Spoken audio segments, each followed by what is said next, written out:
నన్ను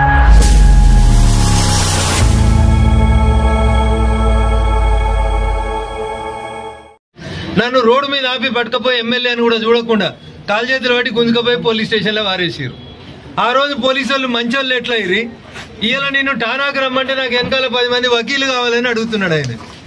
ఏం తప్పు చేయకపోతే నువ్వు కడిగిన ముత్యమే అయితివి, కేసు లొట్టపీస్ కేసే ఆయే, మరి ఎందుకు భయపడుతున్నావు కేటీఆర్? ఇలా హైకోర్టు కూడా ఎఫ్ఐఆర్ని కొట్టేయమన్న మీ వాదనని కొట్టేసింది.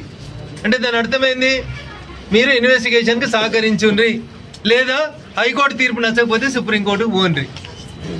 ఇదే కేటీఆర్ గారు వారం రోజుల కింద ఇంకో మాట అన్నాడు, జైలుకు పోతే ఏమవుతుంది, జైల్లో మంచిగా వాకింగ్ చేస్తా, యోగా బాగా చేస్తా, ఇంట్లో నాకు మనశ్శాంతి లేదు, మా నాయనో దిక్కు, మా చెల్లో దిక్కు, మా బావో దిక్కు నన్ను బాగా రాసి రంబాన పెడుతురు, జైలుకు పోతే ప్రశాంతంగా ఉంటా, గట్టిగా తయారు వచ్చి పాదయాత్ర చేస్తా అన్నాడు.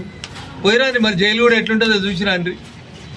ఒక దిక్కేమో తప్పు చేయలేదంటాడు, ఒక దిక్కేమో అవినీతి జరగలేదంటాడు, ఇంకొక దిక్కు మోడీకి, ఈడీకి, బోడీకి దేనికి భయపడ్డా అంటాడు. మరి వీళ్ళకి ఇంతెందుకు భయపడుతున్నారు? అవన్నా సల్జరం వచ్చినాడు వణికినట్టు వణుకుతుండు. కావాలంటే మా మనోహరాబాద్కి వెళ్ళి ఇద్దరు డాక్టర్లను కూడా పంపిస్తాం. ముందైతే నువ్వు పోలీస్ స్టేషన్కి పోయి చూడు, పోలీసు వాళ్ళకి చెప్పు ఏం చేసినావో చెప్పు. దేశం మీద చర్చిస్తా, దేశవ్యాప్తంగా చర్చ జరగాలి అన్న నీ కడుపునొస్తే ఊరందరి కడుపునొయ్యాలి. నువ్వు 10 ఏళ్ళు నా సొంటి ఎమ్మెల్యేలు